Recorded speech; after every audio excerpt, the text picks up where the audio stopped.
is a guide on how to choose a motorcycle. Welcome to my channel. My name is Trace and you're the Trace Motorcycle channel, where you get everything that has to do with motorcycles. I'm so excited to be your host, and let me know if you have any questions down at the comments. I'm going to respond. My number is at the description, and please don't forget to like, share, and guess what? Subscribe. Yeah, so right into it. So this is a guide on how to buy a pre-owned bike, aka used bike. First thing is you check your documentation. As you can see at the board, I've written chassis and engine number. Where is the chassis? A chassis is always next to it's always on the frame of the bike, which is next to the steering. So there are a couple of numbers that you'll see there. Always check if they've been scratched, tampered with, and everything. Second thing you check is the engine number. The engine number is always engraved on the engine. So why is it important? Because from the documentation of the bike, the chassis and the engine number, they have to gel together. If in case the bike has been changed, the engine, maybe because of mechanical issue, you should go to your local authority. In Kenya, it's NTSA, and ensure that that bike's engine number has been changed accordingly, and the same reflect on the logbook, which is also called a title of your bike. Second thing, you check if the bike has been paid for taxes. This information you can still get from your document or title number.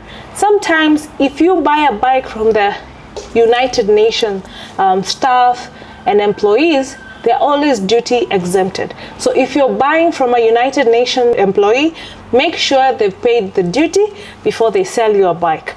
Otherwise, you'll still be riding on a red plate, which if you're not a UN employee, it might bring you problems in the future. So if you're buying a bike from the UN employee, make sure you pay for duty and you get a logbook that says that the duty is paid for. Third thing, you do a logbook search. If you're in Kenya, the National Transport Safety Authority, they always have an allocation where you can pay a fee and you can get to see who really owns the logbook. All right. Once you make sure that the logbook has taxes that are paid, chassis, and the engine number, you check if the bike has a number plate. A number plate is also a document. So in case the number plate is lost, you could always apply for a new one, of course through NTSA if you're in Kenya. There's a process to that. All right, second thing, if you've checked that the documentation is correct. Oh, back at documentation. If you're buying a foreign bike, ensure that it has proper documentation. Registered from the country of origin, like Tanzania or Uganda, it's properly registered. And if you intend to have Kenyan plates, remember you have to pay duty for you to have your bike registered in Kenya and have a Kenyan logbook together with a Kenyan number plate. Number two, check in the bike condition. Once you've certified that the documentations align, you check the bike condition. Diagnosis. Remember, not all the time that the odometer reads the correct mileage of the bike. If you buy a brand new odometer, the mileage will definitely be at 00. So always check the genuinity of the odometer, which sometimes as a beginner, you can never really know. So just know, always buy your bike from somebody you trust or a dealer you trust. Second thing, you check the history of the bike. If they've been servicing a bike at a particular point at a dealership, the dealership always keeps a record. So in case that bike has never been serviced, you will know. So always ensure that you buy a bike that has proper service records and something that you can follow up on. Even speaking to the mechanic so that they can tell you about any issues that the bike has had and developed during the previous life before a new owner. Back still at diagnosis, if a bike has crossed 30,000 kilometers, I would not recommend to buy that bike. Why? Because the engine has gone through life. It's always better to buy a newer engine, of course. Physical diagnosis. So you check the condition of the physical stuff. One, the fairings. What are fairings? Fairings are the plastics that cover the bike. If there's a bit of fiber work, if there's a bit of paint job, repeat paint job, does the bike has the original color from what is stated on the logbook, and that kind of thing. The other thing is check, of course, the condition of the tires and everything. And the third thing is you check the reason for sale. Are they selling because the bike has had mechanical issues, or are they selling because they are trying to upgrade? Whatever the issue, whatever the reason, it has to align with why you're buying the bike to begin with, right? If you're buying a bike so that you can build it up, it's okay. But if you're buying a bike as a beginner and it still has mechanical issues, still I wouldn't recommend, because as a beginner you just want to enjoy the ride to begin with. But for those people who like project bikes, any reasons of sale would be okay and accepted. Number 4, you check the price. Does that price match the market price? We don't want you getting, what's the word of getting ripped off? Yeah, we don't want you getting ripped off. So check if that bike and the price aligns with the condition of the bike and the market price. Number 2, sometimes the modifications on that bike, like upgrades, can affect the price of the bike.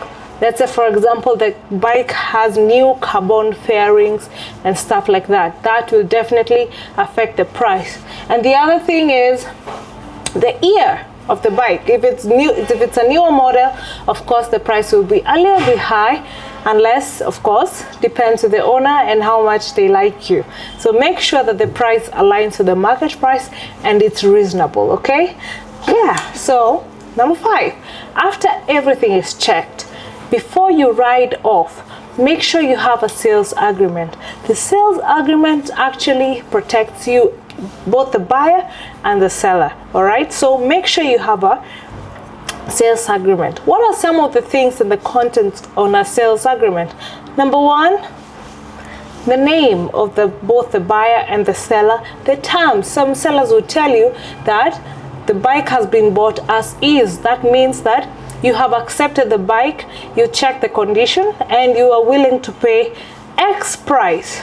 See, price, X price for all that, knowing all that, okay? Some terms might be different, right? And then the other thing is, always check this and have a witness of a lawyer. So before you walk out with that bike, make sure you have a sales agreement. Remember, not all the time you get a sales agreement, especially when you buy a new bike, you just get a receipt because it's a purchased product. But when it comes to a second-hand bike, you require a sales agreement that states the name, the price, and the terms. Always better if you have the lawyer with you. All right, good, okay. Of course, it's gonna see the price, where the amount to be paid to, and that kind of thing. Of course, you have to consult your legal in case of anything. The 6th thing you do a logbook transfer or a title transfer. If you're in Kenya, we refer it as a logbook.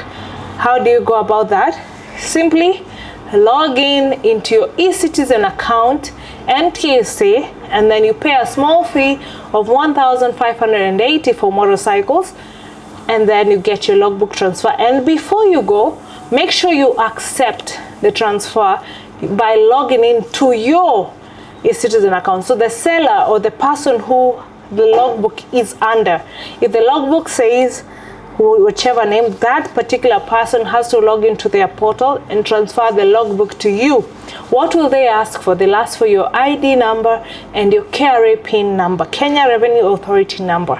I don't know from other states, but for Kenya, you know that's what's needed before you transfer your logbook. All right. After that, according to Kenya, as of this video being shot, it takes about 3 weeks for you to get a logbook. So whichever ID you put on that number after you've accepted the consent for the transfer, you go with the old logbook. You have to remember to carry the old logbook, the logbook that has the seller's name, to the NTSA offices where you stated that you're going to collect the new logbook from. You leave it to them, and then they give you the one that has your name. I hope this video has been helpful, and please don't forget to share, subscribe and like the video. If you have any comments or videos you want me to explain more about, just let me know in the comment section. My number is down below. If you have any questions, please feel free to call me, comment, and I can't wait to see you in the next video. Ciao, ciao.